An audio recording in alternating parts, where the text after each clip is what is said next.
Hey, ladies and gentlemen, good morning and welcome to a vlog episode of What Does It Take? We over here. Good morning, man. Good morning, America. What up,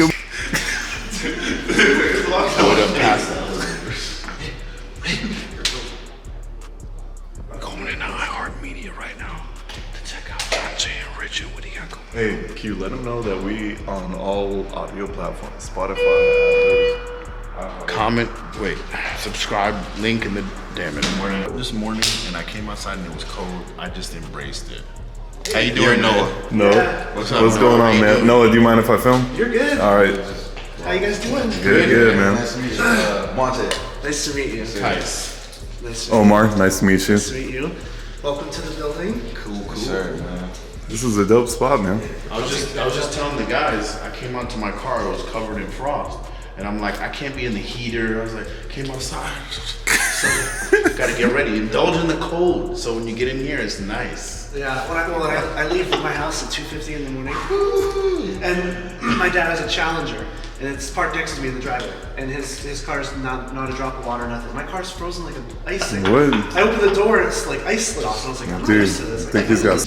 Yeah, I see it on the curbs. It's like bank reserve. Well, I think it's still a bank or something. They Oh. They just changed it, but it's like Aluris or something. Yeah, all there is. So do you guys have downtime right now before you guys go live? Johnjay's on the air right now, but in about 5 minutes we'll be in commercial. Okay.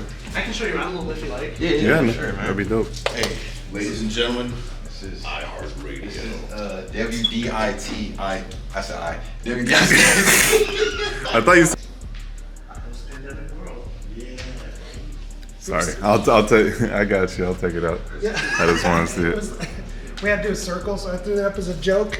So when they walk in, they're like, what the heck? Yeah, like how different it is now. What's up, brother? How you doing? Man, good man. How are you? Pretty What's up, good. fellas? How you doing, man? Good, man. You don't mind if I vlog, dude? No, that's cool. Omar, nice to meet you. Nice to meet you too, man. Come on in. Sweet. You guys want something to eat? Something to drink? Yes, if you're offering. This is Peyton. How you doing? What up, what up? Come on in our red kitchen. Oh yeah, I love. I like the red. The red's colors. pretty dope, honestly. You guys know that he cuts up everything. Like our Friday show is gonna be all produced. We won't be here Friday. Okay. So he chops it all up. That's cool. This is our honor. This is what we're gonna be on here. Come on. This is Rich. What's going on, man? What's going on? Omar, nice to meet you. How are you? Thank you. Oh, come on in. What's your name? Omar. Omar. Nice to meet you. Montae. Montae. Nice to meet you. Nice to meet you, sir. Qays, how you doing? Qays. Yes. Nice to meet you, Montae and Qays. They're building this new studio, so this is like old. This Yeah, this is like old custom van. Honestly, It's really nice. you guys got a nice Use little this. corner spot. Yeah, I like this. Yeah, we got the first pick. Pretty Big awesome. spot for this corner When they spot. built it, this is our deal. Y'all won. I like it. Like if the shit goes down at the airport, we will see it. Yeah, we Man, y'all I got still feel like they light stuff on fire. front row Like seats, man. Just to give you guys a show every now and then. I was telling Tay, I'm like, man, I grew up listening to you guys. Yeah. What's that? What part of town? I live in Gilbert. We're all East Valley. Yeah, I was born in Mesa, raised in Chandler. That's where I live. East Valley. Yeah. Yeah. I went to Mesquite. Chandler. Oh, Mesquite. You're Chandler Bolt. Yep, Chandler Wolf. I went to Channel. No way. Yeah. What year? 86. That's awesome. No way. Now this is pretty wild, man. Cause my ex is like, she idolized you guys, so she kind of missing That's out why right she's now. your ex. No. He's all like, you're too upset with Johnjay and Rich, man. I can't be with you she anymore. left it. No, I didn't break over. No, it's because of okay. that. It's okay to think But- less about people. That's No, what they're into. no, that's not it. Had she known I was here right now, like she definitely. She get back together with you. I have a chance. We gotta take a pic. We're gonna change it. No, for sure. Hey, what you doing? I miss you. Hey, look who Guess who I'm with? See what you meant. I elevated. Life got better. Sounds like you're still thinking about her. No. It's like funny to me because like when I first met John, I met him at the facility from hooping, and I didn't like realize because I'm from Tennessee, so this is like my first time like really hearing about Johnjay and Rich. So you posted a story, and I was working out with your son Kim, and she saw me on there, and she's like, "Dude, do you know who that is?" And I was like, "Who is it?" And she's like, "Dude, that's Johnjay and Rich. I've been following them since I was a kid." And she's like, she does radio host too as well. So Oh, like, she does? Yeah. Whereabouts? I forgot. Oh no, it was KTAR News. Okay. Yeah, so she was like, super 92.3. bang. So, And now you guys are broken up. She's a Photographer. yeah. When are we going back live? 6 minutes, 5.5. Okay. How do you guys know each other? Who, me and Johnjay? Yeah. We actually met at a radio convention in New Orleans like 30 years ago. What are you going to have in the podcast? What are you going to talk to me in the podcast about? You do it all now. Oh, all right. All right. Fair enough. You act like we can't carry conversation. We can talk about everything. There's like I have this rule in here where we play commercials and stuff, but we don't talk about stuff that's going to happen on the radio. Yeah, so it sounds authentic when you're talking about when it. you say it again, it doesn't sound real, and I'm like, come on, man, we were talking about that. It's not going to happen again. and that's just why you John and you're Jay. Yeah. No, Johnjay. That's Rich. Johnjay. Oh, it's John. We get that a lot. Johnjay and Rick. No, you know what confused me A lot of people was thought it was 3 dudes. Back in the day. no, I thought it was 2 guys. Okay. Yeah, but then Noah said just that's Jay. In the production. Yeah, when he was looking It at the is, it's a word, sign. like, just- So I'm like, wait, is Someone there a else. third guy? Because I always thought it was just No, y'all 2. Johnjay, we just did a segment on this. I'm explaining. What's up? We're playing. Well, fantastic.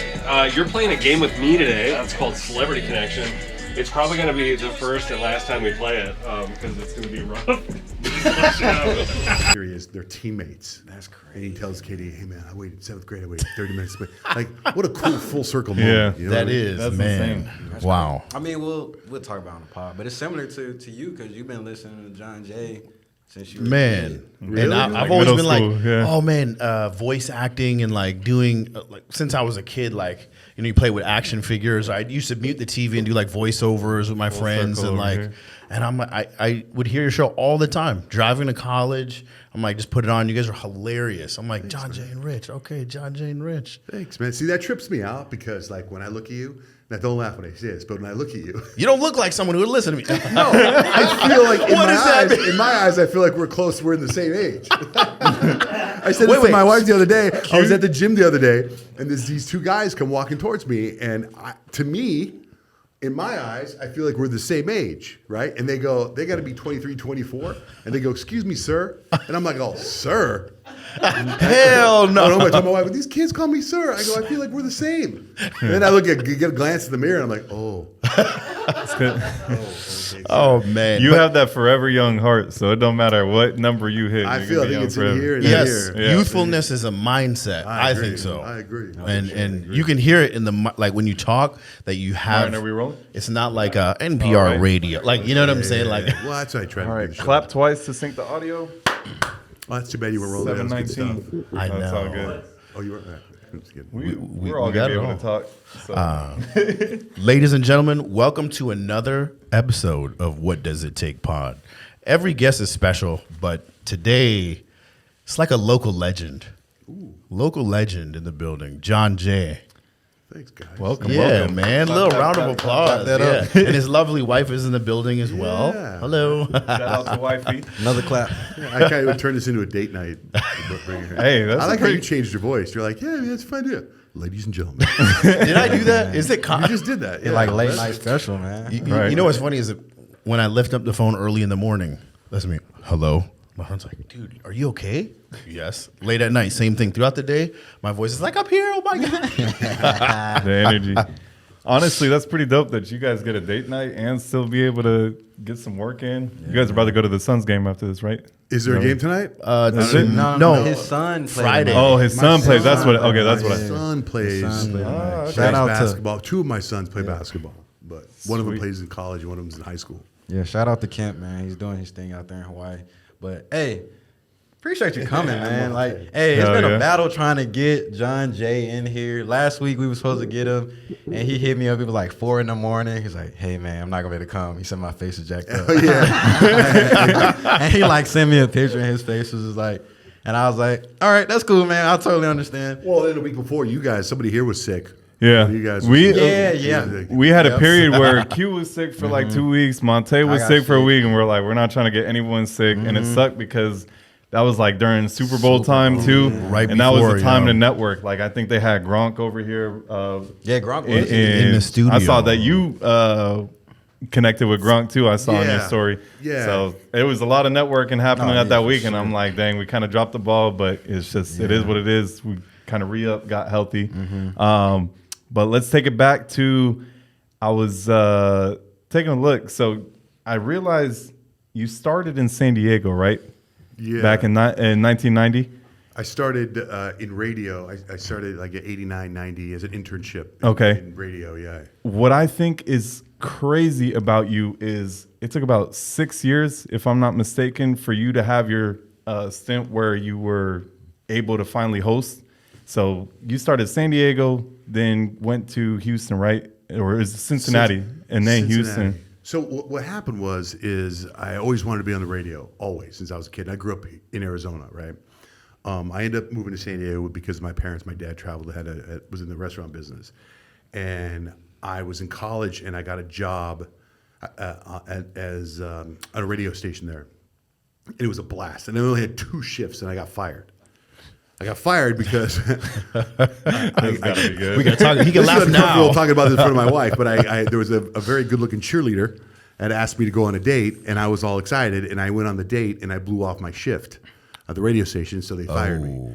So, cut to, I then get an internship at a TV station when I'm in college, and I'm working at the TV station, and working in TV was so boring. Everything was at the same time, and it was cool because I typed up stuff for the news anchors to say, or the voice of the TV station would say, coming up on News 10, like that. And I was the guy that typed it, and I was like, that's cool. But it was so boring. TV was so boring. And then I find out about an internship available at a legendary radio station called 91X. It's an alternative radio station. So I get the internship there, and that's where it was insanity. What year was that? 1990, 1989, 1990. That was in San Diego, right? San Diego, 91X. And that's where I just lived there. I loved it so much. I stayed there all the time. I didn't get paid. I was there all the time. And I would go, I remember one time the night DJ says, hey, there's going to be a band showing up. Can you let them in when they get here? And I'm like, yeah, man, sure.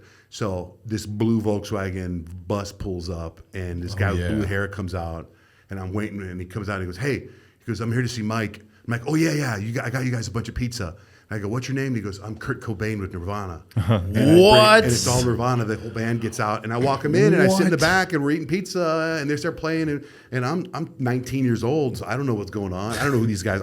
Now it's it was kind of a big deal then, but so those are the kind of artists that I dealt with as an intern coming up and learning about radio. So wait, that's crazy. Yeah. So you're chilling, and Kurt Cobain pulls up in a blue Volkswagen Golf. Yeah. And you're just like, oh yeah, come on. I didn't know. I didn't care about the music. And then this is all as an internship, and I'm always hustling there, and I'm learning certain things. I'm reading motivational books nonstop, right? So what I used to do at the radio station is I would walk around with a pen and a piece of paper in my hand at all times, no matter what, just so it looked like I was always doing something. So everybody else in the building, there was like 4 or 5 radio stations, they always saw that Johnjay guy. He's always hustling. He's always doing something. Even though I was going to the bathroom, I had a piece of paper and a pencil in my hand. I love it. Right? So eventually they offered me a job on another station in the building. It was a sports station. Now, I know nothing about sports. Nothing. Just to give you an idea, Super Bowl was here 2 weeks ago. I had passes to everything. I was surrounded by every NFL player. I knew Joe Montana. You said he posted a story on Instagram. He was like, who was it, Stephon Diggs? I have no idea. And he was like, and he was asking like, hey, who is this guy right here? And you posted on your story. Yeah, I had no idea who it was. I was like, come on, man, you gotta know that guy. What, is that the gritty guy? The gritty guy was walking by too, and I had to take. That was Justin Jefferson. You're talking about Justin Jefferson. Yeah. So I was taking pictures of people, and I would send to my son. I was like, "Who's this?" And he's like, "Oh, that's Dak Prescott, man. Come on." I'm like, "Okay." What's hilarious to me, you say you're not into sports, but your kids are athletes. And that had to get you getting into sports. That's why I'm as much as I am I'm into basketball now. I don't know much about football, but I'm into basketball now because of my kids. But I get this job at a sports station, and I'm literally, it was called the Mighty 690, and I'm literally driving cars around, and I'm shoveling Wayne Gretzky. I'm driving him around. I'm going to the LA Kings games. I'm now going to the Laker games. I was at the Laker game when Magic Johnson, or when Michael Jordan won his first championship. I was there. I was at that game, and I worked at Mike Tyson fights. I did all this stuff, and I knew nothing about I didn't care. That's the thing, I think, where it got me to the level I'm at now with certain celebrities. Just I don't care, and I didn't care then because they were athletes. I didn't know who they were, so I kind of. So then that stuff's all okay, but this is how I wasn't on the radio. Yeah. So when I was an intern, and when I would come to work in the mornings, the fancy cars belonged to the salespeople and the morning radio people. Those are the people that drove the fancy cars, right? So I was like, man, I want to do that. How do I get to be at that point? And being a morning radio person, there's a lot of work that goes into that. You don't just get on the radio. You got to go work overnights in Kentucky, in a small town in Kentucky, and you get really good from midnight to 5, and then they move you to 10 a.m., and then they move you to afternoons, then they move you to, and then eventually once you get good enough to understand radio, they'll put you on mornings, maybe in a small city, and you work your way up. That's how it normally happens. So I was like, well, I'll become a salesperson then. So I got a job at radio at a hip hop station. I was selling commercials on the hip hop station. That's when I met my wife. She was selling commercials on a Mexican station. So her and I started talking, and we fell in love. And then I was doing okay as a salesperson. I wasn't great. How old were you at the time? 22, 23. Okay.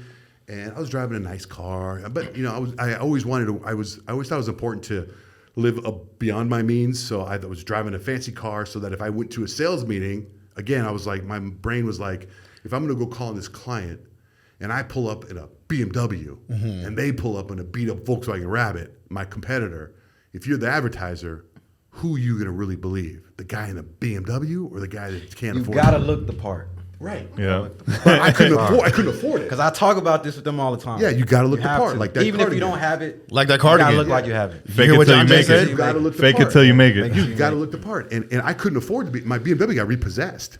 I mean, that's like, I remember one time my wife and I were dating, and I was like, my car got stolen. It turned out it didn't get stolen. It got taken away. You know what I mean? So eventually, then one day I was like not happy, and she's like, well, what do you want to do? What's your ultimate job? And I said, well, I want to be on the radio. I said, or I'd like to write or perform for Saturday Night Live. Those are my two goals. Ooh. So she says, well, let's figure that out. How are we going to do that? So we get a piece of paper, we write down, what are we going to do? Saturday Night Live, morning radio. Well, morning radio's out. That's too hard. There's no way I can do that. So let me go after Saturday Night Live. So how do you get on Saturday Night Live? Well, Lorne Michaels, the creator of Saturday Night Live, he pretty much gets his talent from two places at the time. Second City, which is a stand-up, which is improv in Chicago, where John Belushi came from and Dan Aykroyd, they came from there. Or The Groundlings in Los Angeles, which is where Will Ferrell came from, Conan O'Brien came from, Lisa Kudrow came from, a handful of people come from there. So she was like, well, let's figure that out. So I called The Groundlings, and they're like, you need to audition, you need to bring a headshot. I don't have any of that stuff. So I go to like one of those little photo booths and take a little 3-point headshot, and when I went to The Groundlings, they looked at it and they laughed, because headshots are big old black and white photo. And the lady was like, oh, you bless your heart, she said. So I do this audition, and they like me and they accept me. And so now I'm going to classes at the improv. I'm going to classes at the Groundlings every weekend. I lived in San Diego. I drive to LA, crash at my sister's house, and do groundling classes on Saturdays and Sundays. Then I started performing with them. And so then I'm doing improv in San Diego. I joined some improv groups. I'm doing improv stuff. And I learned a lot about the fundamentals of when things are funny. When you do improv, you're doing things like, if I go, hey man, take this glass of water, and you go, that's not water, it's soda. Well, no, you just denied the bit. That is water. Accept in advance, which is great fundamentals for radio. Accept in advance. And so I was learning a lot of great stuff for morning radio, which I didn't know at the time would be great in radio. So I'm doing all this stuff at the Groundlings, and then my old boss who hired me at the sports station, he's now in Cincinnati. But when you were hired, you were just an intern. You weren't getting paid, right? I got hired. Or are you talking about for the sales part? No. When I got hired at the sports station, I was driving people around. That was my first real job. I got paid $16,500. And I thought I was the richest man in the world, right? Way above minimum wage. Money. Yeah. Right. So a lot of money back then. That guy that hired me, he moved to Cincinnati, and he was running a top 40 station called Q102. Okay. He says to me, hey, we're firing our morning show. We need somebody really funny, and we don't want them ever to know anything about being on the radio. And he goes, I've told my bosses about you, and I think you're really funny. Would you want to come out and audition for the morning job here in Cincinnati? I'm like, hell yeah, I would. I go, but I happen to be I got asked to open for this stand-up comedian. I've never opened before. Yeah. And I'm going to open in this arena and try to do some stuff. And he's like, dude, when the general manager of a major market radio station says he wants to bring you out here, you come out here. I can go out there. So I canceled the improv thing. Yeah. I flew to Cincinnati. I did 4 days of morning radio. I'd never done it before. The people I was with, they were kind of rude. The lady I was with, she was rude. She was like, I remember she's like, we're going to do the weather now. She's like, hey, John, my name's Johnjay. That's my real name. Mm-hmm. John, why don't you do the weather? And she hands me the weather. I've never done the weather before. And I was like, oh, all right, it's sunny and 72. And she goes, that's not how you do the weather. Hey, everybody, put your tops down. It's going to be a nice, wonderful day. Let your hair blow in the sun. And I looked at her and I was like, I don't talk like that. I said, I don't talk. I go, I don't do anything like that. I go, that's not how. If I was to do a radio show, I don't want to do it like that. Yeah, right? you're not trying to compromise who you are. Yeah. Now, meanwhile, my wife and I are now engaged to be married, and we get married, and then we go on our honeymoon. And on our honeymoon, I think I got the job while we're on our honeymoon. And so we got married. I came back. And I took off to Cincinnati by myself after we get married. Wow. And I got this job doing a morning radio show. Never done it before in my life in Cincinnati. How do you go from a honeymoon to that? Yeah. Well, her bosses told her, she was like, hey, I'm quitting. I'm going to go to Cincinnati. Johnjay got a job on the radio. And they said to her, do us a favor. Don't take this the wrong way, but it's probably not going to work out for him. It's a really hard thing to do. So why don't you stay here? Give him 6 months. And that backfired on them. Yeah, backfired on y'all. Yeah. So I was there 6 months without her, and then it was like she said it's working out. I won in the first month or two. I won like best DJ in Cincinnati. Ooh, look at me now. It was a crazy time. I think for 2 years I just crushed it, and then I never dealt with this before. My competitors in Cincinnati hired me away. They couldn't beat me, so they hired me to Houston. That's how I got to Houston. And I learned a valuable lesson there too. This is another lesson for you, Montae. I learned there, don't ever take a job for money. I know that's tough to process, because I went from Cincinnati to Houston for a shit ton of money. And I was like, let's go, man, living life. But it was the worst 4 years of my entire life with living in Houston. Really? We made a ton of money, but it was miserable. You know what's What crazy? made That's it not bad? the first time I heard that. Don't take don't take a job for money, but we'll get into that after. But Yeah, what made, like you said, what made you say that? Well, so when I got there, it was a country radio show. I'd never done country before. And they were like, don't worry about it. Do your top 40 stuff. Do your shtick. And I go there. And at the time, it's the #1 country station in the United States. And I was supposed to start 3 months from when I got there. But the night guy got busted doing cocaine. And they were like, we need good publicity. We need to put you on now. And I'm like, wait a minute. I don't know anything about Houston. I want to study the city, study the culture. They put me on. And then as soon as I started doing the radio show, they were like, hey, you can't do that in country radio. You can't say that. You can't do that. And it was hot, but not like Phoenix hot. It's humid. Yeah. Humid. That's south. Freaking That's ants south. everywhere. My wife and I were trying to have a baby, have a family, and then we got pregnant. We had twins, but they didn't make it. It was miserable. It was just a really sad, miserable time we were there. And then at some point, after 4 years, I don't want to say I got fired, but they bought me out. They bought out my contract. I see. A new company came in and bought my radio station, so they bought me out. So at that point, I was like, I'm going to get back into top 40. So I had a job offer back in Cincinnati. I had a job offer in Washington, D.C., in Seattle, in L.A. I went to L.A. and did, it was a country radio station. I did 3 weeks in L.A. And it was fun, but it was just awkward. It didn't work out right. So I then went, in fact, the guy I partnered with, one of my sister's friends, he's now the head writer at Saturday Night Live right now. Damn. Yeah, he's the head writer. Real quick, I don't mean to cut you off. Cut me off. But you said something that was really key that I feel like might go over a lot of people's head. You said, don't be too quick to take an opportunity because of a higher pay. Mm-hmm. And I feel like that's so important because like people could be in like a shitty situation and they really need that money and not realizing what's behind that door when you walk into it. And I feel like that right there can go a long way because like think about it with LeBron James when he had the opportunity in high school to sign that deal was with Reebok. Remember? And they offered him $1 million. He turned it down. Right. Now he's a billionaire. Right. So it's like what you just said was like so key. Like you just never know. Like this might be a really good opportunity, but just kind of like don't be too quick to say yes. Just kind of wait it out because if they're offering you something, just imagine what the next person going to offer you. That I'm saying don't take the job because it's a lot of money. Yeah. Because you might go, this money's going to change our life, but you don't. It's your quality of life that I think is important. Yeah, because sure. what I left Houston, I went to Tucson, right? I went from market number 4 to market 69 or something like that, right? For a lot less money. I mean, it was almost no money, right? And speaking of basketball, eventually we were very successful. That's when I partnered up with Rich, right? So Rich and I started doing the show in Tucson. And eventually I get this job offer to go to New York from Tucson. They offer me, again, a crap ton of money to go to New York. That's market number one, right? So I'm like, I'm sensitive to the money issue now, and I have a good life in Tucson. That's when, you guys remember Lute Olson? Yes. U of A coach Lute Olson? So him and I kind of became friends. So I remember one day I called Lute Olson. I said, hey, I got a question for you. And he goes, come in my office.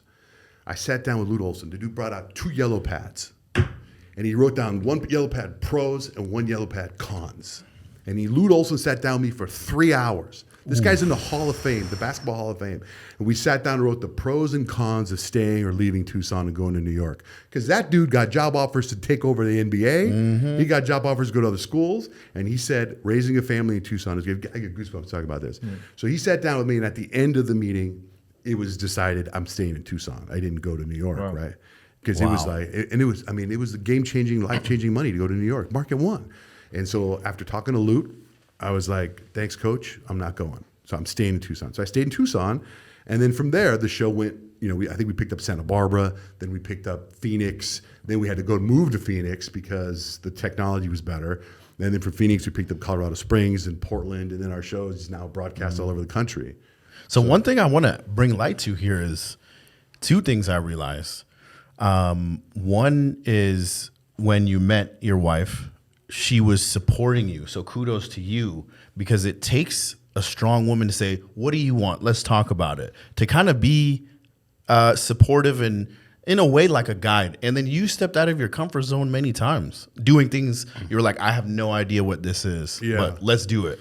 I wouldn't do or be anywhere that I am right now without her. Without actually 100%, everything. That's the most important decision you made in your life. Cut that up. That's what they say. Ride or die. 100%, man. I mean, she's the one that goes, what do you want to do? What do you want? Okay, well, how do we get there? The thing is, and then every night, I remember every night we'd go to bed, she's like, tell me about your day. And I'd be like, no, I'm really tired. She's like, no, tell me about your day. And I'd be like, I love hearing stories like that. That's amazing to hear, because to add to that, it's not easy. Even if you weren't in a relationship, it's not easy moving from state to state, opportunity after opportunity, and then you guys were trying to start a family. Right. That's what's insane, that you guys went through all that, found the success that you guys have found, raising some amazing kids and future athletes. So I think that's just amazing. That is. Yeah, it is. It is a dynamic, and for you to, again, everyone always says like growth is outside of a comfort zone. But how many times I heard you while you were telling us a little bit about your background is like, how many times you stepped out? Like, I had no idea about that, but it didn't stop you from going and doing it. Yeah. Well, I have this theory that you need to take opportunities, and you also now doing a radio show, I also am always looking for content. So if something lands in my lap, and even though I might go, boy, I don't want to do that. Well, I'm going to have a story to tell. That's out of my comfort. Like last week, I didn't go because I did something to my face. Right? So it was like they did some laser stuff to they chopped up my face and took my blood out and rubbed my blood in my face. And I was like, I don't want to do that. Oh, well, I'm going to have a story to tell. So that was definitely out of my comfort zone. Right? But I had a story to tell.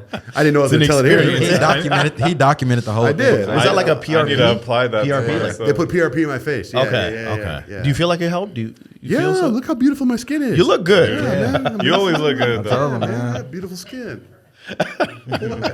He pulled us, but damn, man, you look good, man. Damn. Also, we wanted to thank you because we got an opportunity to come to your studio, iHeart Radio. You invited us graciously. What was it, a week and a half before the Super Bowl? Yeah, it was. Yeah, so we got to go down. Amazing experience. Walking in through there, taking the elevator up, seeing all the radio stations, seeing you guys set up from the other room. Like, hey, look, it's Johnjay and Rich. Like, we're watching your guys' segment as it's going on. I was in an awesome experience. Yeah, it was a surreal moment too. Definitely, man, thanks. definitely appreciate that, and we understand like you guys have like a super busy, hectic schedule. So we just appreciate you, coming in and just coming like spit game.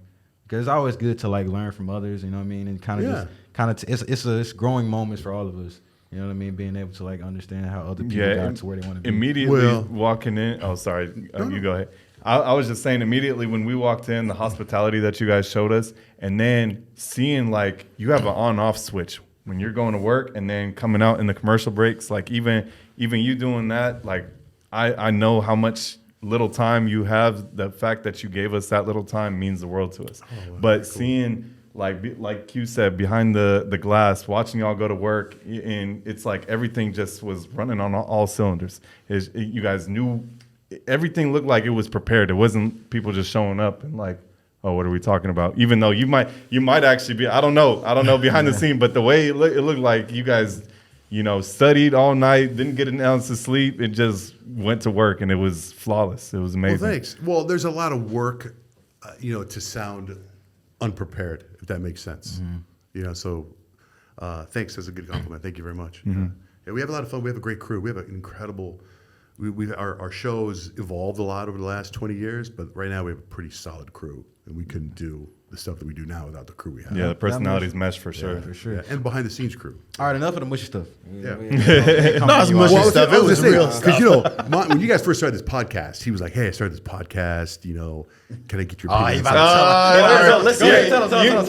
B-Rod, don't sugarcoat anything. No. He never told you what I said? No, don't sugarcoat it, though. To get it better. Oh, he was like saying, what do you think? And I go, listen, do you want me to tell you the truth, or do you want me to tell you, hey, great job? No, absolutely. He's like, no, tell me the truth. So I laid into him. I was like, here's the deal with the podcast. And I just kind of, and then he was like, oh, okay, thanks. Hey, yo, why didn't you send that message? No, because I use it as motivation. And I want the motivation. Me too. Hold on a second. Y'all didn't need it. I'm a fan of the podcast, man. I really like your podcast. Thank you. So what was the moment that it took for you to be like, all right, they're actually doing something now instead of all the, that list that y'all that I want to go back to. You guys get Lolo on. I was like, damn. No, he came with his Louis. Got my neighbor on. No, it's just I've been watching the clips, and I think it's solid. I think you guys it's gonna be fun to look back and go, man, you guys won't put me back on your podcast now. You're too big. Oh no, we definitely gonna we would.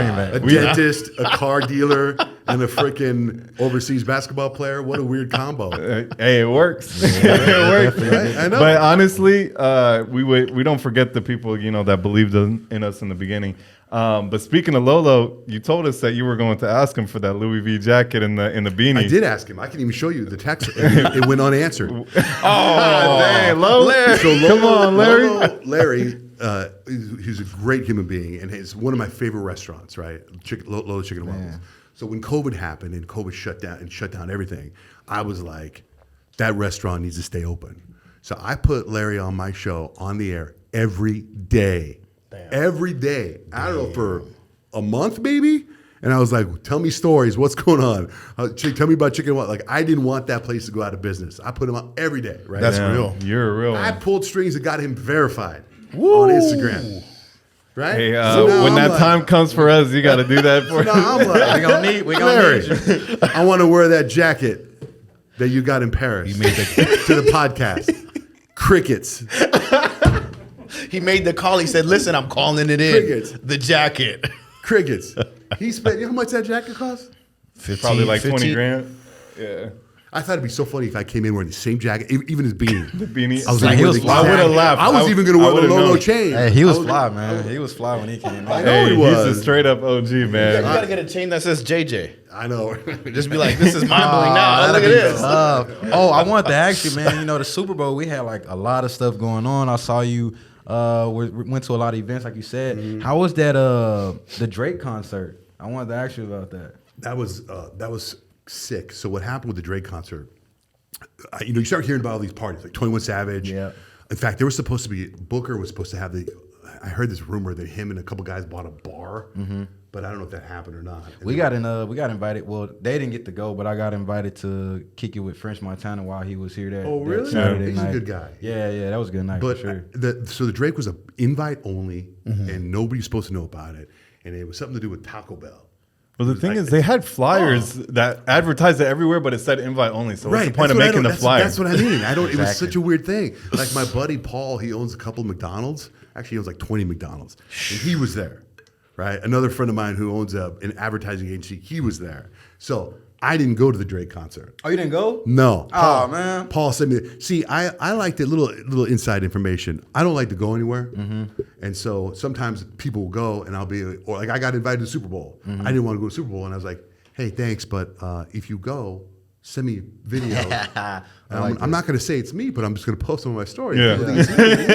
I didn't go to the Drake. Now I've seen Drake before, Yeah. but I didn't go to that party because he didn't come on till 1 o'clock in the morning. Damn. Yeah, right. So That's the it was- content part you were talking about. Like now you don't miss opportunities to grab content. To a certain degree, it's funny because my wife and I got into it. We had this weird little debate about something that never really happened. So I got this invite to go to the Super Bowl, 1 ticket to go with my friend. I was like, thanks, I don't want to go.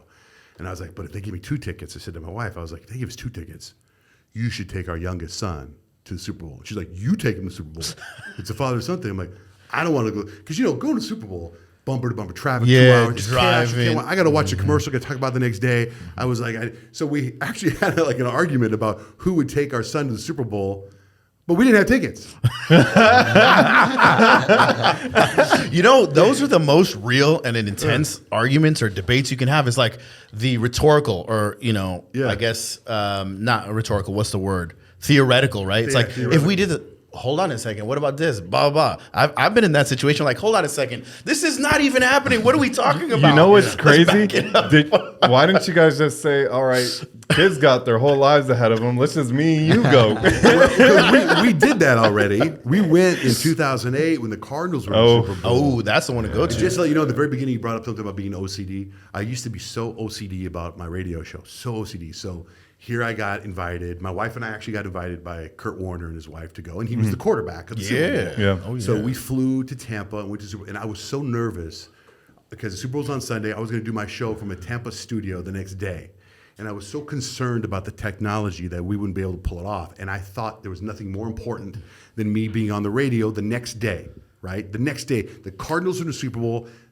People want to hear from the #1 radio show. You got to hear. I got to be on. I can't have a technology glitch. Yeah. So the Cardinals were losing at halftime. And I said to my wife, I got to get the hell out of here. I got to get home.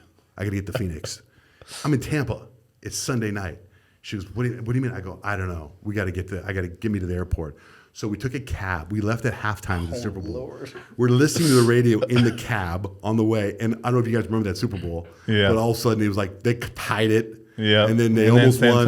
San Antonio Holmes. Right? So there's a Ford dealership in Phoenix, and I happen to know the daughter of the owner of the Ford dealership, and he had a private plane, and they let me mooch a ride. So on the way, we left at midnight, and I got a mooch a ride on a private plane on the way home, and I was sitting like this in the back of the plane on a private plane from Tampa to Phoenix. I landed in Phoenix at 4:30 in the morning, Mesa Gateway. My mom picked me up, drove me right to the studio. I walk in the studio, plug in my headphones, boom, the show started. And I was back in Phoenix to talk about the Super Bowl. Man. First calls, Kurt Warner, did you leave? Did you leave at halftime? What's wrong with you? And I go, you were losing. And I left my wife there. Damn. She stayed in Tampa. Yeah. So I was so nervous about the technology in the Tampa studio. Now, so you cared about that more than the whole. I cared more about instead of the experience of being the Super Bowl. So now I've learned a lesson now about as you evolve as a human being about life is about experiences now. Life is about experiences, and that experience that her and I could have had. Like, I feel bad that I did that. I also have a good story that I left the Super Bowl, but to be there and hang out and make love all night long. She rolled her eyes. Yeah, for about a minute. Make love for a minute.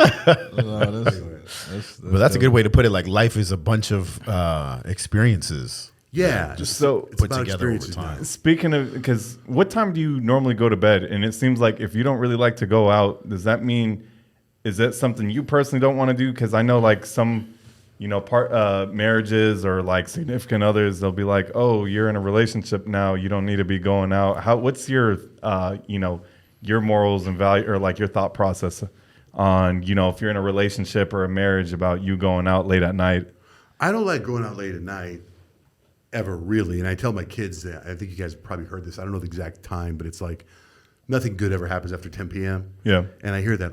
I mean, what happened the other day? Remember something happened the other day? Something terrible happened, and I go, see? That happened at 11 o'clock, and then this happened like nothing good ever happens at 10. But for me, I go to bed between 9 and 10 p.m., and then I get up around 2:45 in the morning. So I don't get a lot of sleep, and I'm realizing now how important sleep is. Got your body resetting, so I'm really trying to monitor my sleep now. I'm trying to stop eating at a certain time, and I'm listening to all these motivational tapes and these speakers and these health nuts, and I have a great doctor, and sleep is so important. So I'm really focusing on my sleep a lot. So, and going out late, really, now if I stay up late, way late, it's almost like being hungover the next day. You feel hungover. Even without any alcohol or anything. I don't drink, so I don't need that. Sweet. So I just don't like, I'm kind of an introvert. I don't like going out. You're an introvert? I am. If we go out in public, I don't like hard. That's hard to believe. I kind of picked up on that when you were saying like, okay, I don't like to go, or like you're kind of picky. You're socially antisocial. Because I'm like that. When I do go out, it's like, hey, you have a good time. But you're like, man, I need that time to recharge. Like, hold on, unplug. If I go to a party, I could easily sit in the corner and not talk to you. You know what? Okay, I take back what I said, because when I first met him, when we were working out, and I was like, I always say this, man, because I didn't like know of Johnjay just yet, because I was training with his son, but I didn't like realize who he was.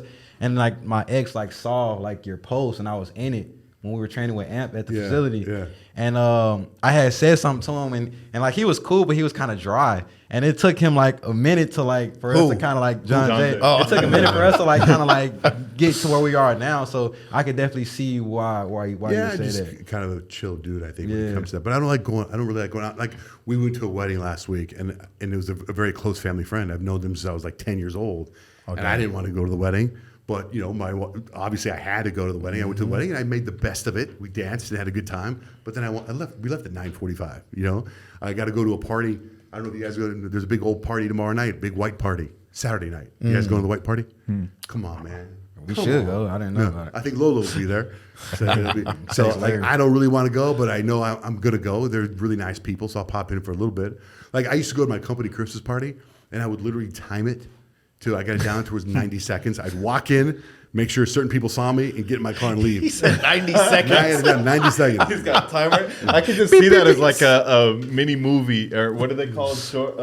Shorts or short? Yeah, and just see like slow motion, everything happening. You got the timer running down in real time. Buzzing in his pocket. He's like, click, I'm out. But I'm getting better at that, because now it's like, 2 of my kids are out of the house. So now I really enjoy spending time with my wife. Her and I spend a lot of time together. Just like now. Like if this was 5 years ago, I probably would have come here by myself. Hey, I'm going to go do this podcast and then come home. Instead, it's like, come with me. We have this experience together. That's cool. That's awesome. Man. That's super dope. I really respect I want to, so Michelle, she had a question that she wanted me to ask. Who's Michelle? From EXO. Shout out to EXO's great place to okay. Wait, which Michelle? Michelle at EXO. She comes up to me. By the way, I mean, he's at EXO. I told him to go to EXO's, right? He was like, he told me to go to EXO's. Yeah. So you basically should get both of our referrals. Yeah. So he's like, was it torn Achilles or something? Yeah, he's all banged up. I was like, you need to go to EXO's, man.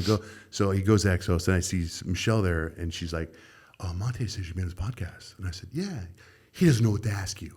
I just did not say that, man. Wait, is this insurance Michelle or Michelle, my PT? No, insurance Michelle. All right, so you going there now? Well, he ain't been there. I stopped going after New Year's when my insurance renewed. My deductible, I'm like, I don't know. They're the best, man. No, I had nothing bad to say about them, but it's just, for me, I had a torn meniscus. And he tore his Achilles like a couple weeks right before I did. And then he told me, he's like, oh, Johnjay told me about this place. You should go through. I really like it. I went. I loved it. The facility is amazing. The people are great. Yeah. And, at the time, I already had my surgery, so my deductible was reached. So I didn't realize I was, you don't appreciate what you have when you don't pay for it. But then the moment that insurance resets and that deductible hits, I'm like, $60 a visit. You got a $50 copay, sir. And I still needed 6 more weeks after the New Year's hit. They're like, Michelle was out. She asked Montae, she was like, where's Omar been? I know, they was like, Omar hasn't been home. Michelle, I'm sorry. I love you. It has nothing to do with you. I do need to take care of myself. I didn't get to go today, but I'll be there next week. But she had a question she wanted me to ask you about what's your opinion on today's social media and how you raise your kids with how navigating? That's a great question, Michelle. I think it depends on the age of the kid. Like I have a 16-year-old who's pretty active on social media. But what does she mean? What do you mean exactly? Like, what's my opinion? Let me pull it up. I got you. She said, thought of a topic you could talk to Johnjay about. I'm gonna read it. Sorry, Michelle. So really, you were saying you don't know what to say. No. This is not. No. This was random. I love that. Johnjay's calling him out. No. I knew it. Keeping it real. She said, raising kids in today's world, social media, and how do you deal? It's fine. I mean, my son I think he has access to everything. And there were some times where he's really tired the next day. And I think because he was on Snapchat all night, right? Yeah.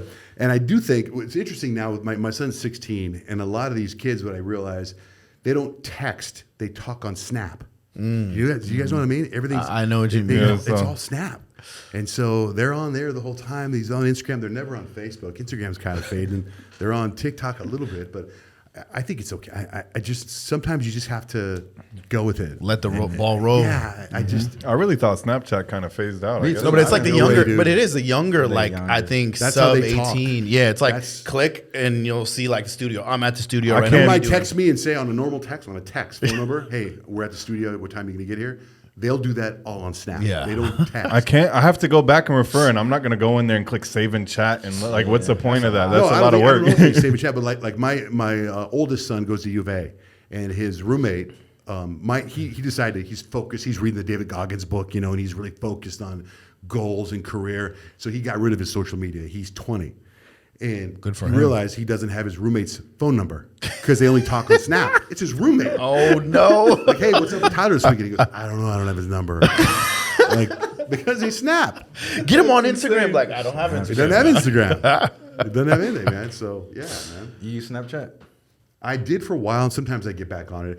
The problem I have with some of the social media is, like, if I worked at a bank, if I had a normal job, if I was a dentist or a car dealer or basketball player, I don't think that I would be on social media. But for my job, my radio show is on from 5 to 10 every day.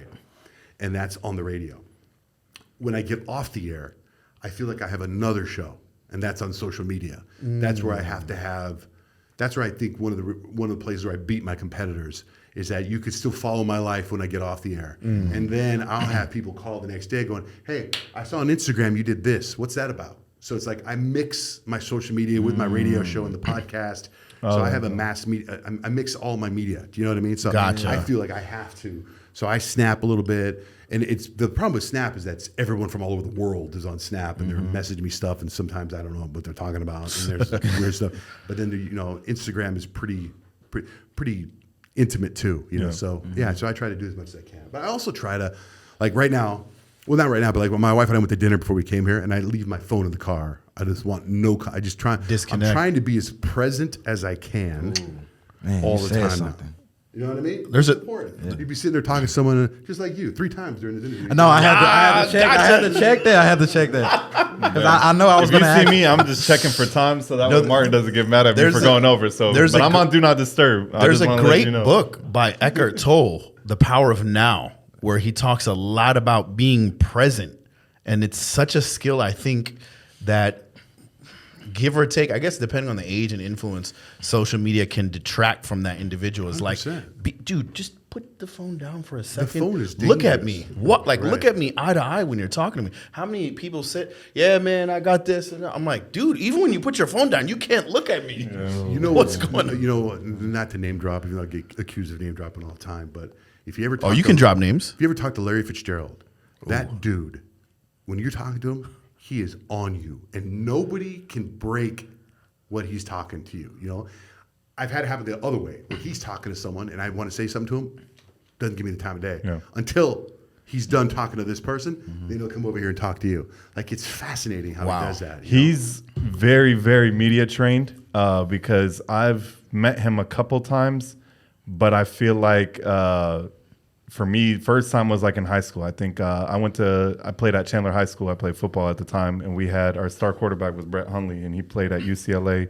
And so I think Larry Fitzgerald would come watch his games, and then I think he shot a commercial at one time at our school. But he won't talk to anyone. Like, he's very, very charismatic on TV, and I don't blame him because like the second instant that I ran into him, my little brother, there's like 14 years between me and him. He was an oops baby, but we love him. But he was playing in the same league as Larry Fitzgerald's son. So Larry Fitzgerald, he had like Daryl Washington by him and a couple other guys. And he's just, he likes photography in his free time. Like, that's his passion. So he's taking pictures of, his son playing. So I'm like, I'm not going to go up and bother him. I think at that point, he reached like an achievement where he highest franchise record for receptions or something like that. And all the little kids from my little brother's team wanted to go up to him. So I'm like, man, I hate to be the guy to go bother him and be like, hey, man, the kids want to take a picture with you. So he kind of just turned around, went right back to work, didn't say a damn word. And I was like, oh, congratulate, thanks. That's it. Well, that's different. Yeah. He's in the middle of doing something for his kid. I'm talking about whenever you do talk to him. Like you he's like present. outside, Whenever you, because he's a class act. He's just present when he's talking to you. You know, my wife does this thing. She started this with our kids. Whenever we go to a restaurant, and you should try this yourself, right? She would always, after the kids order, she would then say, what color was the server's eyes? Oh. So because when they order their food, they now, if you go to dinner with my kids, they look at the server and they say, may I please have the pancakes? And they look them right in the eyes. Ooh. You know what I mean? It's a great skill. That's a great question. And then after she's like, did what not color look were the at eyes? him in the eyes. Did you? Oh, her eyes were green. I was looking. You gotta, I mean, most of the time you can't be wrong with brown. Yeah, she's like, yeah, it's brown. Damn. Brown. I'm trying that. Be where your feet are is what my wife always says. Yeah. Be I where your like feet that. I love it. I love it. Be where Oh, your feet are. You gotta tell him what you told me when I got here, because he was like, he said, man, y'all late. He said, I gotta get on y'all about time, man. And then you told me about the Selena Gomez. Oh, so I have this thing, you know, doing a radio show. So we were going to be here at 7. This has started. So I like to be early, and I think I've been on the other side of that, where at running a radio show, guests would be here at 7. You're supposed to be here at 7. Like Selena Gomez one time, she was supposed to be in the studio at 7, and she strolls in at 7:25, 7:35, or something like that. I was so pissed because I'm running a show. You're going to be here at 7. You be here at 7, and she comes in late, and I just freaking laid her out. I was like, hey, man, you got to be more professional. You know, I go, you're going to be late for the Tonight Show? You're going to be late to, at the time, David Letterman? You're going to be late to Jimmy Fallon? I was like, you got to give me the same respect you give them. There's no difference. And at the time, and maybe even now still, I had more listeners than Jimmy Fallon in the Tonight Show. Wow. So it's like, what was her just response because it's to that? radio, she started crying, and it was terrible. Shit. You know? But at the same, I guarantee you, she's never been late anywhere ever again when it comes to doing an interview. You know, so it's like, so for me, we were here 30 minutes early, just waiting, and you guys weren't here. And I was like, where are you? I go, hey, I'm here early. He's like, oh, we don't get here till whatever. And you know, he comes from I got here before all you guys. He's like, everyone usually in Hollywood. It doesn't matter if everyone comes in late. That's on them. You guys need to be buttoned down so that when your guests get here, they're ready to go. You know what I mean? Martin, who's usually the first one here for all the episodes? When we first started this, started. We ain't doing no point, no fingers. No, not first. Because when you brought it up, so we're gonna finish it. No, we'll definitely finish it. But when we first started, it was me and O. We'll probably get here around the same time. Then Q will probably show like 20 minutes, 30 minutes late. The point is, you know, it's a learning lesson. Wait. Hey, I mean, I've had, you know that guy. I ain't pointing no fingers on nobody. You know that guy, what's But the that story movie was that's out something right now? You know, You People? Have you seen You People? Yeah. Okay, what's the dude? I actually watched that show because of you. I think Really? you were posting it. You posted it a few weeks ago, right? Yeah, it's hilarious. Yeah. But what's his face? What's the star of You People? Not Eddie Murphy. The other guy. You're talking about the dude from Dave? No, the dude from Superbad. Jonah Hill. Yeah, Jonah Hill. Jonah Hill. Yeah. We had him on one time, right? It was on the phone. And he's freaking eating. I'm trying. Don't tell me he's smacking like. Yeah, I'm like, what are you doing? He goes, I'm eating some eggs. Don't you love that I'm on like, the bro, Xbox party? I'm like, get off. Don't eat. You're doing a radio show. Stop eating. Unless that's part of the bit. If you want to say, hey, I'm eating Lolo's this was the only one we ate for. We had to. I had to. You did what? We had to eat for it when Lo was here. Like he brought us in? food. That's we smart. had I get to, no. If you're all eating, I was eating. and I'm you're sorry. eating, I'm talking about. I'm on the phone, so I can't. Yeah, even see nah, it. you can't do that. You can't Like do I'm that. like, dude. Now, Jonah Hill dropped a special where he's sitting with a psychiatrist. I don't know if you guys get a chance to see it. It's called Spats or something like that. And it's Jonah Hill and Spats. It's a documentary. It's fantastic. I forgave him for eating on my interview because I like him so much after watching that documentary. Dang. Yeah. I still need to watch because that was a great recommendation. I watched it with my wife and she liked You People also, but Shrinking is my next on the list. Shrinking's after I saw fantastic. it. Yeah. Shrinking's fantastic. It's my favorite show right now on TV. That's my next on the watch list. Fantastic. So I do have a question. Yeah.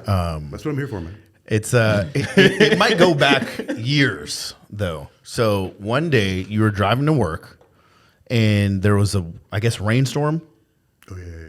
Yeah. Yeah. So I heard a little like you talking about it a little bit, but take us through that. So your car was sunk then. Well, I come into work and it's dark. It's really dark, and the whole part of the but where the studio was, there was like a. It's still the same building that we were at. Yeah. So it's what, like 2 a.m. It was around 3:30. Okay. And I'm driving in, and there's a puddle, and I'm like, I can make that. Where were you driving? You said German, but I was like, Oh, I said German. You said German. I was it was a 750 BMW. Okay, so big boaty baby. Yeah, and I hit this puddle, and I go through it. I'll never forget this feeling. I go get in the water, so I drive, and it just goes. Everything just shuts off. Shit. Like, what the? And then water starts coming in on the door. No way. Yeah. And it literally, the water just filled up the whole bottom of the gas pedals and everything. And I was like, what the heck? And so I called Rich. Rich was already at the station. Story's He had a crazy. big truck. He had a huge truck. So he comes in. I got to crawl out the window. And then all of a sudden the Weather Channel heard about it. So I'm going live with the Weather Channel. It's the weirdest thing ever. And I kind of exaggerated. I was like, yeah, I broke out the window. I had to climb out the window. And the guy was like, what a hero. I'm like, yeah, man. But all it was I was stupid. I was one of those people that you always see the cars floated down the road. But it was dark. Yeah. If it was sunny, I would not have gone through Nothing good happens after 10 p.m. No, well, like now after 2. But the thing is, what you said in the interview I was listening to rang so true. When everyone's used to taking the same route, especially early. I've had that where I was working for an insurance company and I would show up like 5 a.m. There were times where I would get to the parking lot and be like, oh, I just parked. How'd I get here? And I was like, what was I thinking about? I'm like, well, got to go in. Like, it's just, you're so used to it. We're habits of creature. Yeah. Or creatures of habit, excuse me. I've been driving that exact same way. I go that same road. And sometimes I look and I go, because without the rain, I'm like, how did my car get stuck here? Dang. Because it just doesn't seem that deep. But it hasn't flooded since. But so you like yourself 740s, huh? Or 750s? Yeah. 7 Series. Yeah, I love it. Yeah. I've tried a couple different ones and I didn't like them. I like like German cars, not a fan. Gives you enough space and enough luxury, and it's a nice. Well, you know what's funny too is that I bought this one that I have right now about 6-7 months ago, and right after I had this moment where I was like, okay, I don't need this car. Like I'm having this moment where it's like my ego is in check in the car situation. Now, granted, I have this car, so it's easy to say when I have it, and I have this other fancy car, but it's like I don't need it anymore. Like when I'm done, like I kind of like the Volkswagen Atlas. You ever seen those cars? Yeah, nice SUVs. Yeah, it's like I could buy 5 of those for what I have. You have the Performante still, right? Huh? You have the Performante still? Portofino. Portofino, and I got a 750. Oh, that's you just okay, recently that's let right. go. Did the car end up selling at Barrett Jackson? That was the convertible Oldsmobile. Yeah, that one sold too. How was that? Letting go of it? That was tough to let it go, but it was quite an experience. Like I said, life is about experiences. And this is how I look at it too. Is like there's not one radio person, there's not one competitor of mine in this state that had a car at Barrett Jackson. Do you know what I mean? Yeah. Like you can't just put a car at Barrett Jackson. They have to get approved. It's got to go through a lot of stuff. So it was like I was like, okay, I've got this. What can I do? How is my radio show different than everybody else's? Because everybody else copies my radio show, right? So I like, what can I do that's different? Well, I got a car at Barrett Jackson. Number one thing happening in Arizona right now. I'm part of it. What can I do that no one else can do? I'm part of the Super Bowl. I'm at a big, huge Super Bowl party with J.J. Watt. I'm in the party with Anthony Anderson. Nobody else is doing that. There's not one person in the city that's doing that. Fact. I try to do stuff on my radio show that nobody else can do. And I also make sure that my radio show is, if you're in Arizona and you want to know what's going on, you turn on my show and you will know exactly. You're part of the culture. Do you know what I mean? That's one of the things about our show. Where do you draw like your inspiration from, or like where you think about what you and Rich and the team, was Kyle and Peyton, right? Where do you guys research, like how do you know what to research for you guys to know what to talk about? Where do you draw that inspiration from? Everybody on the show lives their life, and then I've coached them and given them tips on what to pay attention to in their life. And then at night, they all write me an email of everything going on in their life that they're willing to talk about. And then I pull stories, and I'll be like, okay, Peyton just got a belly button ring. We'll talk about that at 7:05. Kyle has got to take her kid to Disneyland for a dance trip. Rich is getting married. We'll talk about that at 7:50. We'll talk, whatever. So I place stuff, or like Rich is really nervous. He's getting married. By the time this podcast drops, he's probably already married. But he's like, what will I find out about her after I get married? Do I know everything about her?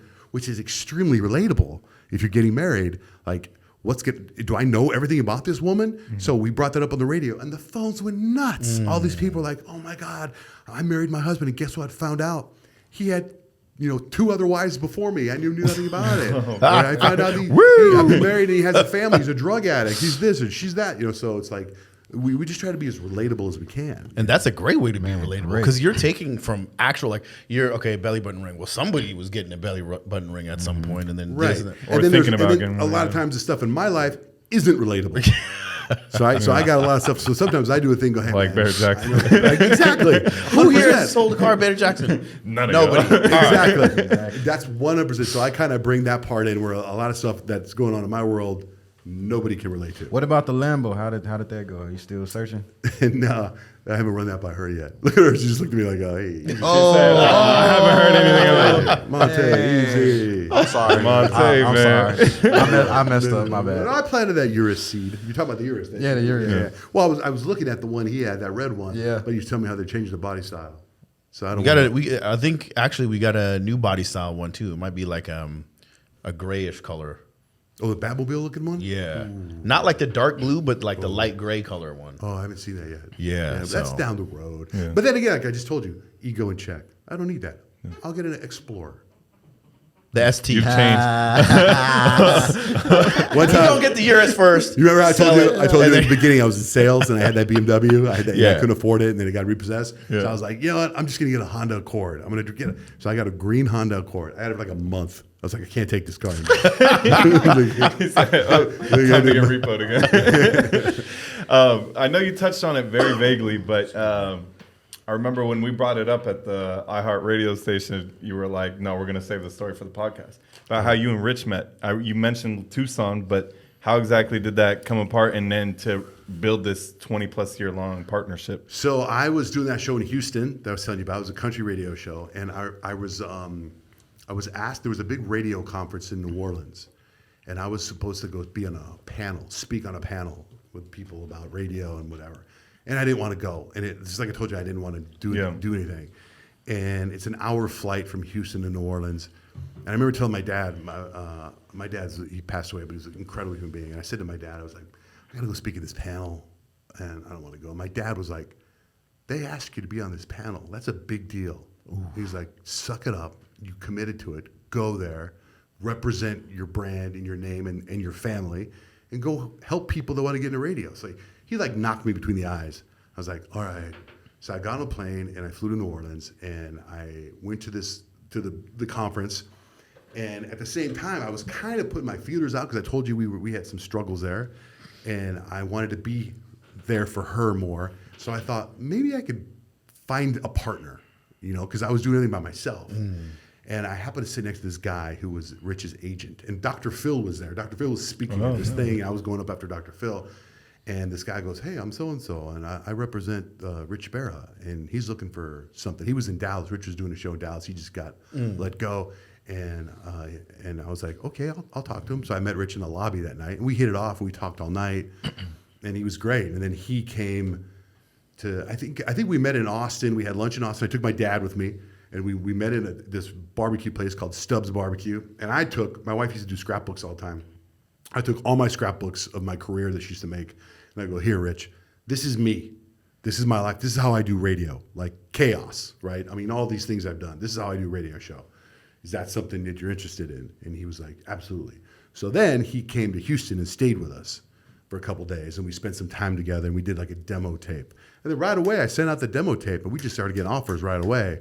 And then it was kind of like, where can we have the freedom to do what we want to do? Because a lot of times you take a job somewhere, like I did in Houston, and these people were just in my chili all the time. They wouldn't let me do anything. Micromanage everything. Micromanage. So in Tucson, the guy who was running Tucson, a guy named Mark Medina, he said, you come here, I'll let you do whatever you want. And I was like, okay, so we went there.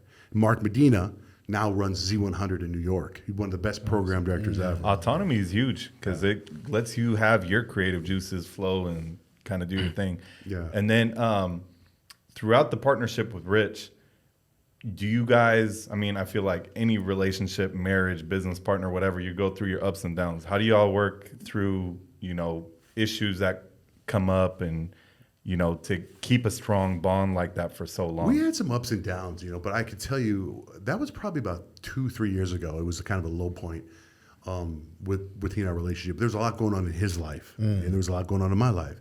But now, I would say now where we are, I don't think our friendship's ever been stronger. I don't think our partnership's ever been stronger. I don't think the chemistry on the air has ever been better than it is right now. But when we come up with stuff, like if that you're asking, like how we agree to come up with stuff, or just in general, just working the behind the scenes stuff, not even what you guys talk about. He's obscenely talented, and he makes me laugh my ass off at least once a day, out loud, for real, off the radio. On the radio, he makes me laugh a lot, but off the radio, he says stuff sometimes. I'm like, so we have a great friendship. He's the opposite of me, which is great. Compliments it. Yeah, it's totally different. It's funny you say that because it was a good question, by the way. I was going to ask that. Even the tonality of your two voices are like a yin and a yang. It's hard to explain, but like you have a voice and it's like kind of more baritone, like it's just different. All of a sudden, Rich comes on here and he compliments it. It's like you guys compliment each other. And I think it's huge. When I listen to, I guess this is me getting old, like I'm listening to NPR radio instead of music when I drive places. What? Yeah. Science Fridays with Ira Flato. And I don't know. See? He's damn. the oldest out the group. So. But like I like to listen. He's the OG of the group. Sometimes I like to listen to music. I'll put my 80s music on. I'll listen to now music. But I like to hear something that's inspirational I can learn something from, or current events. So anyway, I hear so many voices on the radio like, so today there's and I'm like, okay, that's kind of hard to listen to. Or the next thing, but certain podcasts or radio shows, there's someone's, I don't know what it is, it's sound, and you're just like, turn it off, But you guys have a great yin and yang. Yeah, it's the chemistry really flowing right now too, and we critique each other too. Sometimes, like especially me, I screw something up, and we go into commercials. I'll be like, "Oh, dude, I cut you off when you said that. I'm so sorry." He's like, "All right." So what is your I want to know what are your thoughts on when you're working with someone else? Because obviously you were so used to doing it on your own, and you bring someone else into the mix. Kind of like, can you kind of give advice on how is it working with others and being able to correspond? Because you guys aren't going to always agree on everything, but how do you make it work so it can be successful? You mean with the group we have right now? Yeah, or just in general. Well, with the group we bring in new people. Like Peyton is the newest person, I think, as far as on air goes. But we all interviewed her. I met her first. I bring her in. I'm talking to her. I'm like, we have something here. Then Rich talks to her. Then we bring her in and have everybody talk to her. Now, one time, I think with Kyle, before we brought Kyle in, which was 15 years ago, we did the whole psychology personality test. Oh wow! She took the personality test. We took the personality test. We paid some firm $1,000 to see if we all meshed. Used science. A lot of times people use science, and it's so they do it with music too. Now it's just just use your gut. I think your gut works. So we knew Kyle was perfect. Right now, we did. We didn't use science for Peyton. We're she's perfect. We get along with her. It's great. You know what I mean? She's good. Yeah. So like that. So. It's like scouting an athlete. Yeah. There's so many analytics now, which are great. It's this person's true shooting percentage or their player efficiency rating. And then there's a good old eye test. And somehow, even if on a low level, if I walk into a couple of days ago, I walked into eSport at a hoop, and I'm just looking around the gym. I'm like, here's my eye test. All right, here's a guy. He's a little skinny, jumping, doing windmill dunks. I'm like, 2-footed jumper. He's not dunking on me. If he goes up, I'll jump too. It's just you scout with your eyes differently. And I promise you, somehow, I feel like the advanced analytics are cool. But if you have that talent of the eye test, it's just... So there's this movie, if you guys get a chance to watch it, you should watch it. It's called In Search of Greatness. Have you guys seen it? I think I've heard of it. In Search of Greatness. It's a fantastic documentary. And they interview, what's his name, football player for the 49ers, the greatest receiver ever? Jerry Rice. Jerry Rice. There's Muhammad Ali footage, Michael Jordan footage, Wayne Gretzky footage, Serena Williams footage, I think. It's about the best of the best, right? What do they all have in common? And Tom Brady, for example. The combine. You ever seen his combine? Yeah. It's terrible. God. It's the worst in the history, right? But it's here we have the combine. We're measuring all these things. Why? Because we can measure them. But in reality, they don't matter. Yeah. Tom Brady is an example of that. So they get into all these other athletes about why they're so great. And what it comes down to is not that this guy played football his whole life. By the way, all these athletes, one of the things they all have in common, all the greatest athletes of all time, is that they're multi-sport athletes. Like Jerry Rice, he didn't pick up a football till 10th grade, right? Wayne Gretzky played hockey and baseball. Michael Jordan, baseball and basketball, right? Yeah. But nowadays, everyone just plays this one sport. But that's what I'm saying. You measure it. That's the same with music. They listen to music. Like, I'll hear a song. I'm like, why are we playing this song? It tests well. I'm like, They test. right? Or, hey, you guys don't do this anymore. We used to do this thing called the good, the bad, and the gossip. It was our entertainment segment. GBG, we called it. It's part of our show. I do remember. Also, we had a focus blog, and they said, hey, we did this research, and it looks like our audience doesn't like the word gossip. So we're like, okay. It has a negative So don't say connotation or gossip something? anymore. Yeah. So we don't say the word gossip anymore. Now we say entertainment news coming up next. Just because I could have fought that. You're like, no, I'm saying gossip. I'm like, But you could gotta have pick fought your that, battles. But I'm Yeah. just kind of like, okay, you guys want to not have us not say gossip anymore. Do you feel like it GBG helped? has a ring to it. I though, know. Do you feel like that actually helped? Like changing it from it's probably the I same. think there's other issues. Yeah. Same thing. There's other issues, not that. We're gonna have to wrap up here soon, but question: KD signed with the Suns. You know, they made some changes. They're still trying to add more to their roster. Because you are a Suns fan and you go to the game a lot, like what are your predictions going to finish out this season for them? You think they have a shot? I'm a Suns fan, but I don't know if I'm qualified enough to give you guys to talk sports. No, man. Anybody, anyone qualified. I love Devin Booker. I'm actually, I'm close with his dad. I don't know. I like Saban Lee. Saban Lee's my favorite player on the Suns right now. Mikal Bridges was my favorite before let him go. I think to me when they signed him, I was like, okay, they're going to win, right? Yeah. But then again, you have that when they had that all those great players on the Brooklyn team. Yeah. What happened? They only played 17 games together. See, right? but that's Yeah, the all thing. three. Exactly. And how many of those 17 games did they win?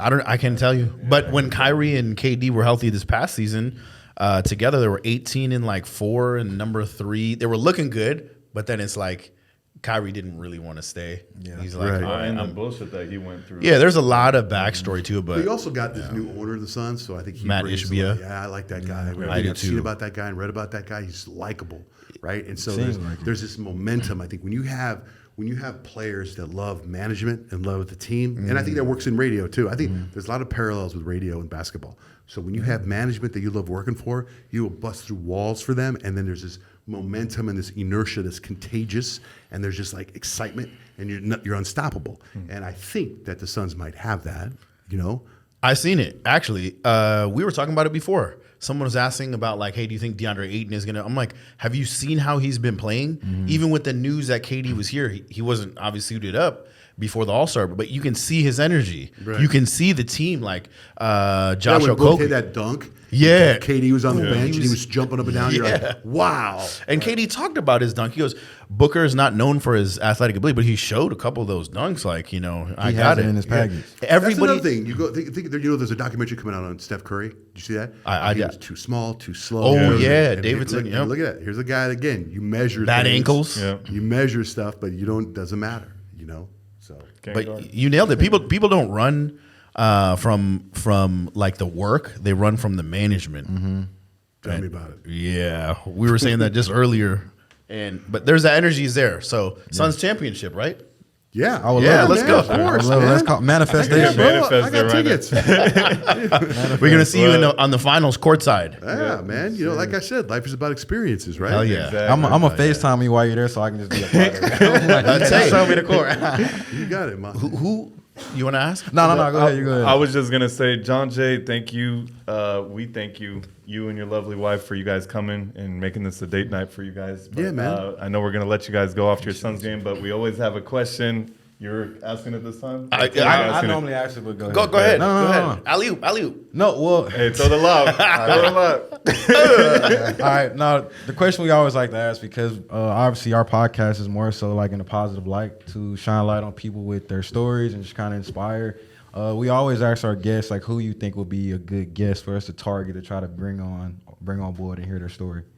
Somebody else to bring you in here? That's good, like a referral. Yeah. Do I get a discount? Referral code. Yeah, for sure, absolutely. Hey, when we get big time, man. Come on now. Tell me who you want. You know what'd be cool to get in here? You should probably get Booker's dad in here. Melvin, he's great. That would be So, are you gonna throw the alley oop for that? Yeah, sure. Throw the lob. Throw the lob. You want me to help you get him, or you just want to go after him? Who do you want? See, I ain't. That would be great. That would be great. That's like honestly. Christmas. Like, it's like, what do you want for Christmas? Like, shoot, I don't know what I want for Christmas. No. Listen, Melvin would be great. We would love to have him. Let me think. So you guys, is it just sports, or you guys have any? No, anyone with a cool story. Anything. It's Anybody. just like Amp. What about Amp? That Saban Lee's Saban's dad. dad? I definitely feel like we're going dude, Amp, dude. That dude was in the Super Bowl. Yeah. That dude grew up in a small town, small town. Got recruited for every sport. Picked football. Damn, we got went to the Amp, Super man. Bowl, Yeah. and now and he, meanwhile has coached some of the biggest NBA players, and his son's playing for the Suns. And not only he's is he- asking, what's that like Local, to have your too. son play for the Suns, and he grew up here. That's crazy. Yeah. No, Amp, we definitely gonna get Amp for sure. So we got Amp, Melvin and Amp. and Melvin. What about I get you Luis Gonzalez from the Diamondbacks? You know Ooh, him? that'd be great. He's great. Hell yeah. I'll be down. World He's great. Series Yeah, champs. he's great. He's great too. So that's 3. yeah, man. Let's do it. Let's make it happen. Man, Tell me we who you love want. that. Yeah, happen. yeah. Drop He said, in the comments let- who y'all want first. Let's make it happen. Hey, and if you guys ever need a guest on your guys' show too, just let us know. Yeah. We want to go through the same concept. Have us on our every day. hey, let's give Johnjay a second to shout out your social medias. We'll plug them in here on the screen. Oh, and sure, man. Yeah. Hey, that's another thing. When you guys post your social media sometimes and you post on the Instagram, I don't know who it is you guys.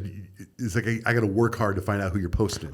It's usually in the tag. No, I got to look for it. It's like it's not there. We're It's gonna like, put it where's up there. And then it's like, That's a good So we got to idea. put in our comments. Yeah, like in the somewhere caption. up there. It's like, hey, we're talking to so hip hop artist or whatever. I'm like, who's this guy? Yeah. And I got to look for the name of the person.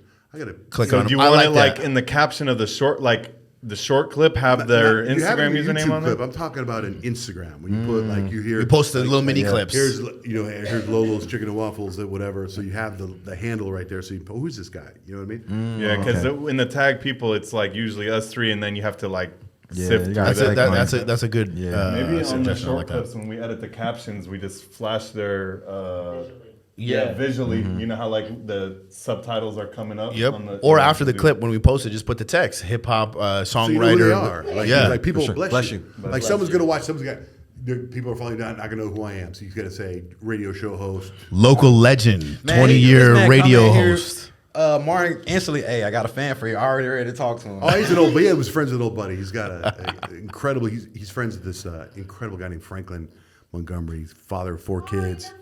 That's who he had on Instagram or on FaceTime. So he was a mutual friend. Great human being. Which means Martin. I have this theory. My dad used to tell me this. My dad used to say, "You see a man's friends, you see who the man is." Martin, now you're talking in the middle of my interview. I love it. Johnjay's got no filter, and I freaking love I'm it. giving you a compliment. He's trying to say something good about you, Martin. You see a man's friends, you see who the man is.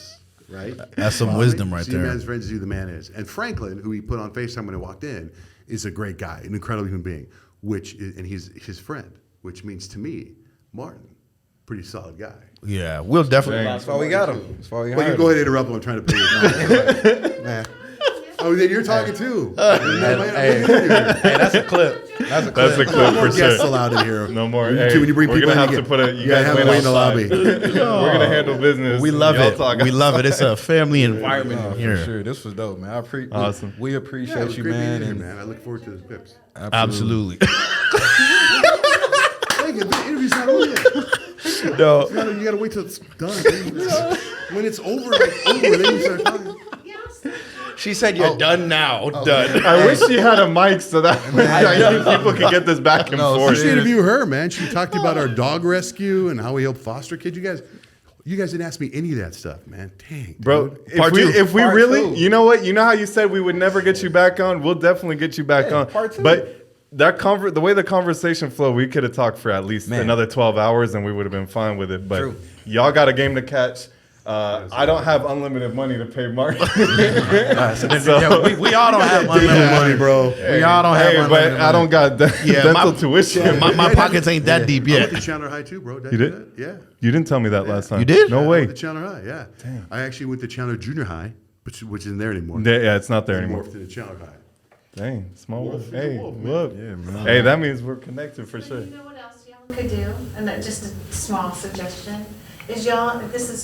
This is dumb that I think this way, but you each have like a drink, and they're all different. Like you have Kirkland, you have Smart Water, you have. We're waiting for a sponsorship so we can all have the same drink if that's where you're leading to. Exactly. Yeah, but no one's reached out. I've reached out to Essentia. Essentia hasn't. Anyone She'll get it for you. What do you need? Oh, well, let's talk about this off camera then. we gotta wrap this up. Let's I wrap reached this out to up. Essentia, Till Ghost next time. Lifestyle, Red Bull. Stop. Let's wrap this up. Stay tuned for the next episode. Thank you guys. Peace. Hey, cut it.